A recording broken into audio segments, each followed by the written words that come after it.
Et si la seule personne capable de sauver un millionnaire était quelqu'un en qui personne ne croit? Une fille des rues, seule, invisible aux yeux du monde. Mais cette nuit-là, Maya a vu quelque chose qu'elle n'aurait pas dû voir. Une femme riche et puissante, renversant un liquide sombre dans l'assiette de son mari. Elle a su qu'elle devait agir. Elle a couru. Elle a crié. Elle a essayé de sauver un homme condamné. Mais en quelques secondes, les rôles se sont inversés. Maintenant, c'est elle, la criminelle. Et le vrai tueur, intouchable. Maya pourra-t-elle prouver son innocence avant qu'il ne soit trop tard? Ou bien, la vérité sera-t-elle enterrée à jamais? Vous êtes sur le point d'apprendre l'histoire la plus injuste que vous ayez jamais entendue. Et elle est peut-être plus réelle que vous ne le pensez. Des pas pressés résonnent sur le trottoir, tandis que Maya tend une main tremblante aux passants. Le froid transperce sa peau fine et son estomac crie famine. « S'il vous plaît, madame. » « Juste un peu de nourriture, » murmura-t-elle, sa voix étant presque un chuchotement. La femme au manteau de fourrure ne la regarda même pas. Au lieu de cela, elle grimaça de dégoût et fit un brusque pas en arrière. « Ne me touche pas, sale gosse !» dit-elle en secouant sa manche comme si Maya l'avait contaminée. La jeune fille recula, serrant ses lèvres l'une contre l'autre pour retenir ses larmes. Elle ne devait pas montrer de faiblesse. La ville était pleine de gens qui faisaient semblant de ne pas voir les misérables comme elle. Mais le restaurant qui se trouvait devant elle était son dernier espoir. Elle se faufila à l'arrière de l'établissement, l'un des plus luxueux de la ville, où elle trouvait parfois des restes de nourriture jetés à la poubelle. L'odeur de la viande grillée et des épices fines lui emplit les narines, et son estomac gargouille bruyamment. Il s'approcha prudemment de la poubelle lorsqu'un bruit attira son attention. « Je t'ai dit de ne pas venir ici sans permission !» cria un homme depuis l'intérieur de la cuisine. Maya se cache derrière une caisse et jette un coup d'œil par la fenêtre embuée. À l'intérieur, un serveur en tablier amidonné baissait la tête de honte. « Désolé, patron. J'ai pensé que vous auriez besoin d'aide. » L'homme marmonna quelque chose d'inintelligible et retourna au fourneau. Le serveur soupira et se dirigea vers la partie principale du restaurant.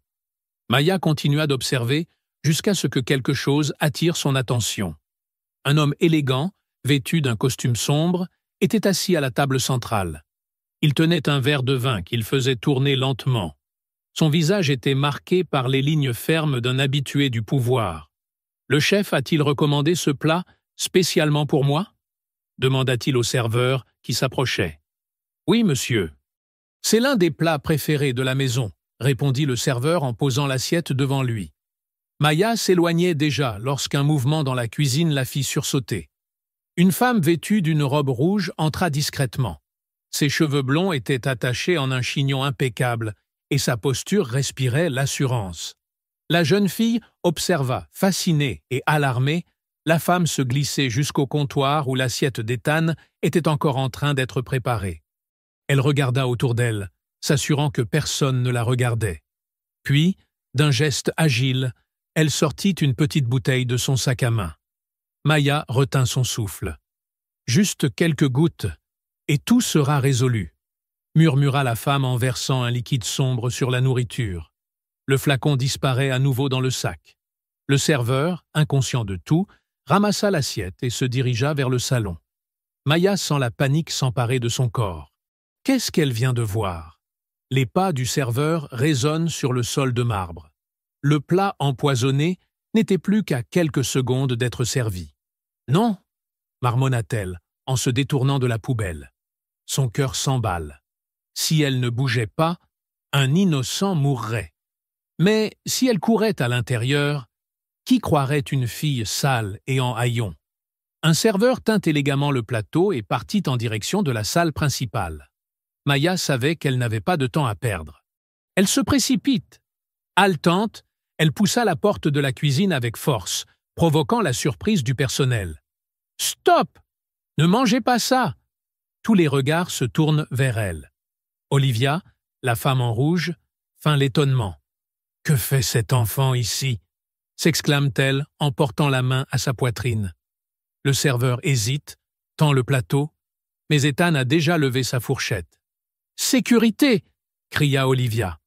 Maya s'élança vers l'avant, mais sentit des mains puissantes l'attraper par les épaules. Ne mangez pas! Votre femme essaya de crier, mais fut réduite au silence. La confusion régnait dans le restaurant. C'est alors que la fourchette d'Ethan toucha sa bouche. La fourchette a atterri sur la langue d'Ethan, et le goût du plat a d'abord semblé normal. En quelques secondes, cependant, quelque chose d'étrange s'est manifesté. Ses papilles gustatives ont perçu une amertume métallique, suivie d'une chaleur inconfortable qui s'est propagée dans sa gorge. Maya se débattit contre les bras qui la tenaient. « Non, tu dois cracher !» cria-t-elle en essayant d'avancer. Ethan fronça les sourcils et laissa tomber ses couverts. Quel est ce goût? Son ton était confus, mais comportait une pointe d'inconfort. Son regard rencontra celui de Maya, qui se débattait désespérément. « C'est elle !» hurla la jeune fille. « Ta femme a empoisonné la nourriture. Je l'ai vue. » Olivia porte les mains à son visage, scandalisée. « C'est absurde. Qu'est-ce qu'elle raconte, cette salope? » Les agents de sécurité ont traîné Maya dehors, mais Ethan a levé la main pour les en empêcher. « Laissez-la parler !» Maya sursaute, les yeux fixés sur le plateau devant Ethan. « J'ai tout vu. Elle a versé quelque chose dans ton assiette. Il y avait une bouteille dans son sac à main. » Olivia laisse échapper un rire nerveux. « Mon amour, ne dis pas que tu écoutes une fille de la rue. C'est ridicule. » Ethan tenta de répondre, mais une douleur aiguë le fit se tortiller. Sa poitrine se resserra. Sa respiration devint irrégulière. Il toussa violemment, repoussant sa chaise. Quelque chose ne va pas. Les clients du restaurant commencèrent à murmurer. Certains se levaient déjà de leur table pour voir ce qui se passait. Maya se jeta à nouveau en avant. « C'est elle! Vous devez me croire !» Mais avant qu'Ethan n'ait pu assimiler ces mots, un frisson lui parcourut l'échine. Sa vision se brouille. Il essaya de se lever, mais ses jambes vacillèrent. « Ethan !»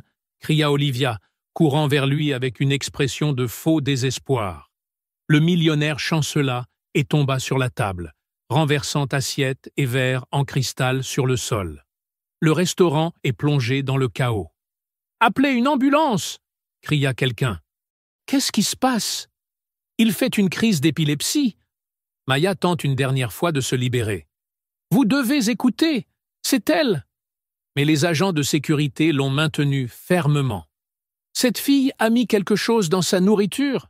cria Olivia en pointant un doigt accusateur. Les murmures s'amplifient. Maya écarquille les yeux. « Qu'est-ce qu'il y a? J'ai essayé de t'avertir.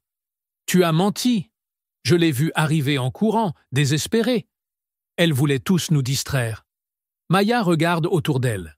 L'expression des gens changeait. Autrefois pleines de curiosité, elles étaient maintenant pleines de suspicion.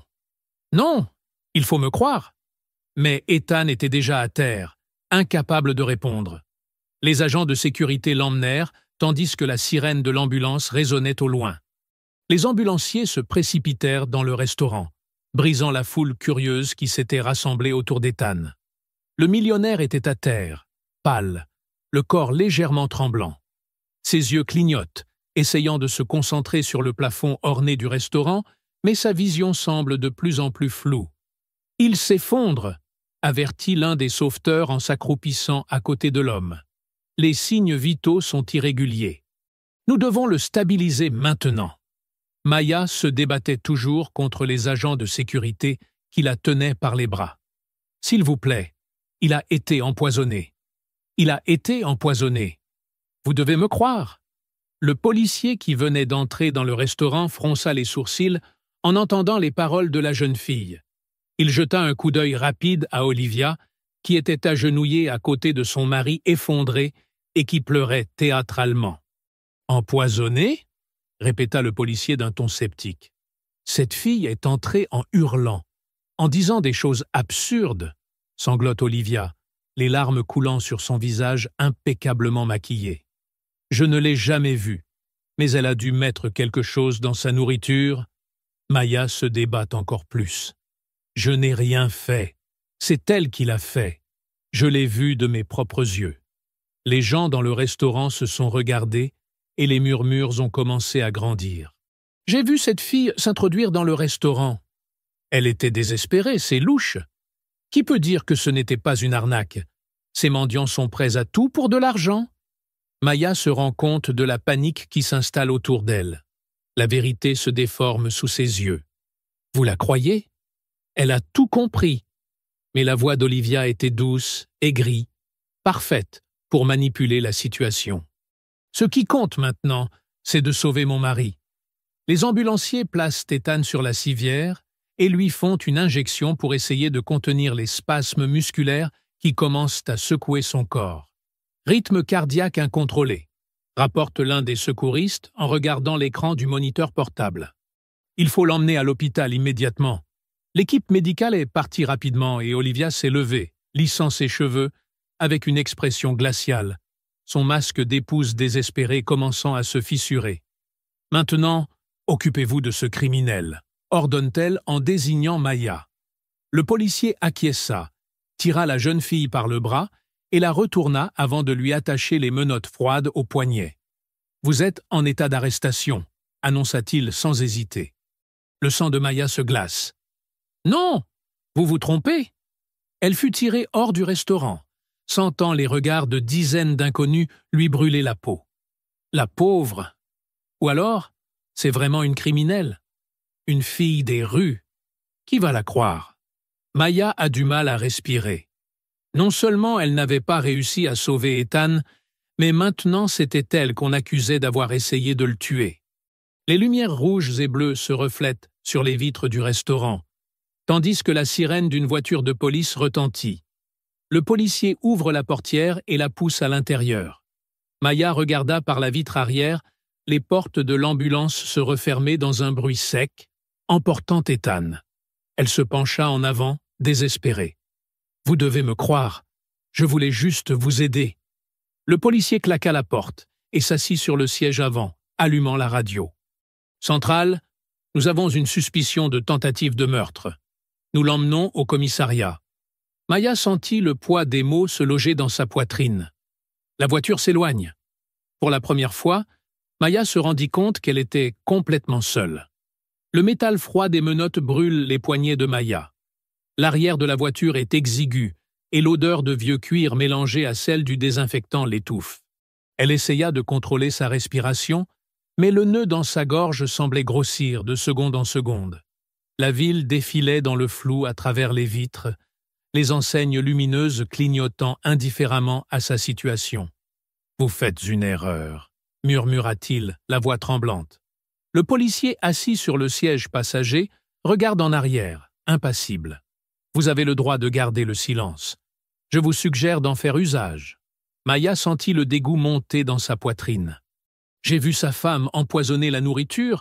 J'ai essayé de vous prévenir. » Le policier soupire, échangeant un regard avec son partenaire au volant.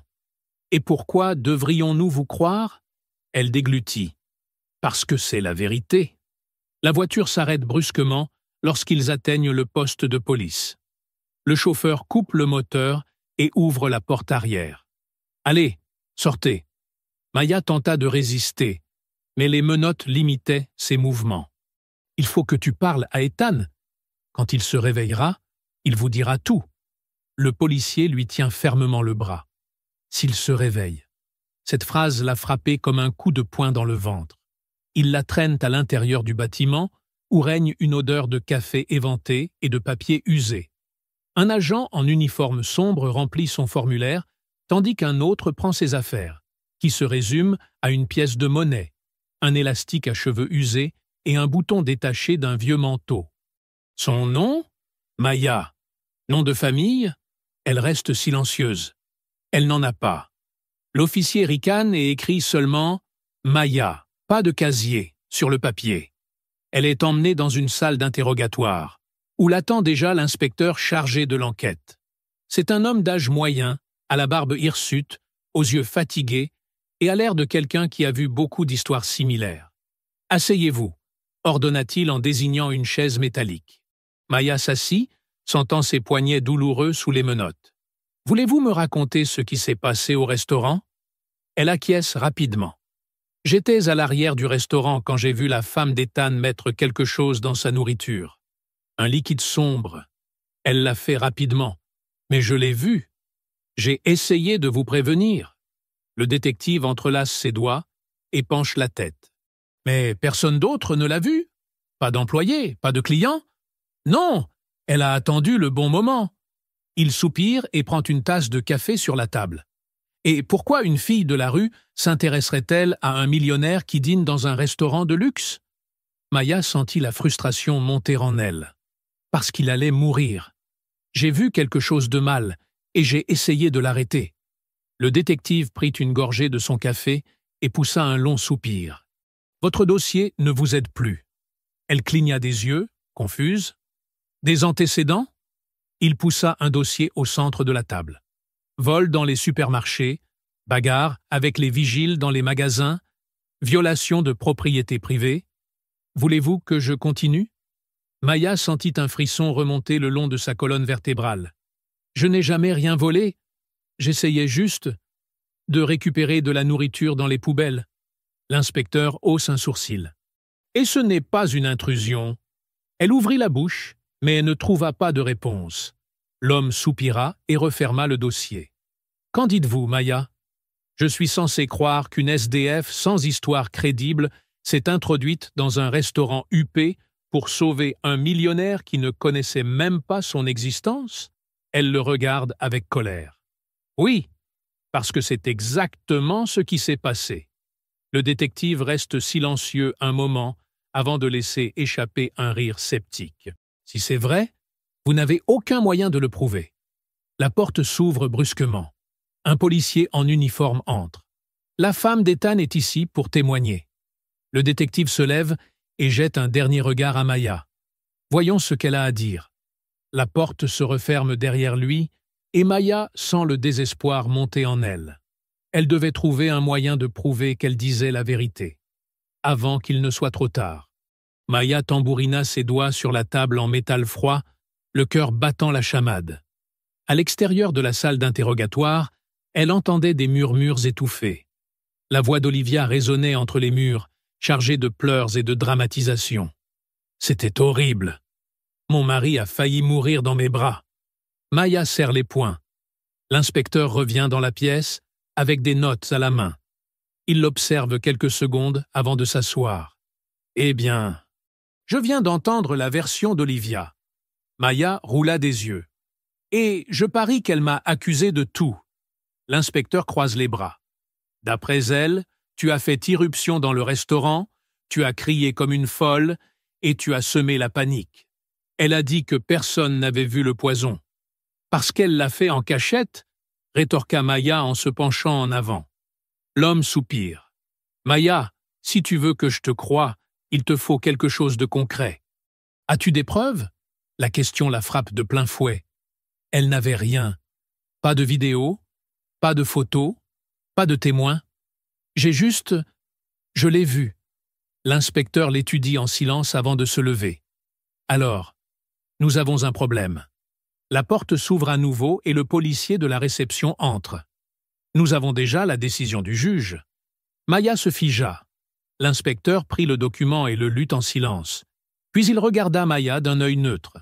Vous serez envoyé au centre de détention pour mineurs jusqu'à ce qu'Ethan puisse faire sa déposition. L'air semble s'échapper des poumons de Maya. Qu'est-ce qu'il y a? Vous n'avez pas le droit de faire ça. L'inspecteur rangea le papier. Si, nous le pouvons. Et nous le ferons. La porte s'ouvrit à nouveau et 2 policiers entrèrent pour l'escorter vers la sortie. Viens, ma fille. Maya tente de résister. C'est une erreur. C'est elle la criminelle. Mais personne ne l'écoute. Elle est traînée hors de la pièce. Pour la première fois, elle a senti qu'elle n'aurait peut-être jamais l'occasion de prouver son innocence. Le silence qui règne dans le centre de détention est oppressant. Maya était assise sur le mince matelas de sa cellule, les jambes ramenées sur la poitrine. L'unique fenêtre était petite et étroite, et la pâle lumière de la lune éclairait à peine la pièce. Elle essayait d'ignorer les voix des autres détenus, mais la peur la rongeait de l'intérieur. Ethan pourrait être mort maintenant. S'il ne se réveillait pas, Olivia gagnerait. Un policier s'arrêta à la porte de la cellule. « Vous avez un visiteur ?» Maya leva la tête, surprise. Elle fut escortée dans un petit parloir où l'attendait un homme en blouse blanche. « Vous êtes la fille qui était au restaurant ce soir-là, n'est-ce pas ?» Elle fronce les sourcils. « Qui êtes-vous » Il tire une chaise et s'assoit. « Je suis médecin à l'hôpital où Ethan a été admis. » Maya se redresse. « Comment va-t-il » Le médecin hésite. Il est réveillé. Le soulagement traversa Maya comme une décharge électrique. A-t-il dit quelque chose? Le médecin marque une pause. Il se souvient de vous. Maya retient son souffle. Il me croit? L'homme acquiesce. Oui. Il dit qu'il vous a vu essayer de l'avertir. Qu'il se souvient que tu as crié à propos du poison. Les larmes remplissent les yeux de Maya. Il sait donc que je suis innocente. Le médecin esquisse un petit sourire. Il a demandé à parler à la police. Il veut tout nous dire. Le soulagement s'est transformé en une vague d'espoir. Cela veut-il dire qu'ils vont me laisser partir? Le médecin respire profondément. Pas encore officiellement. Mais sa déclaration change tout. Maya sentit le poids de ses épaules s'alléger. La vérité éclate. Elle n'était plus une fille des rues oubliée. Maintenant, elle avait quelqu'un qui croyait en elle. Et Olivia allait enfin faire face à la justice.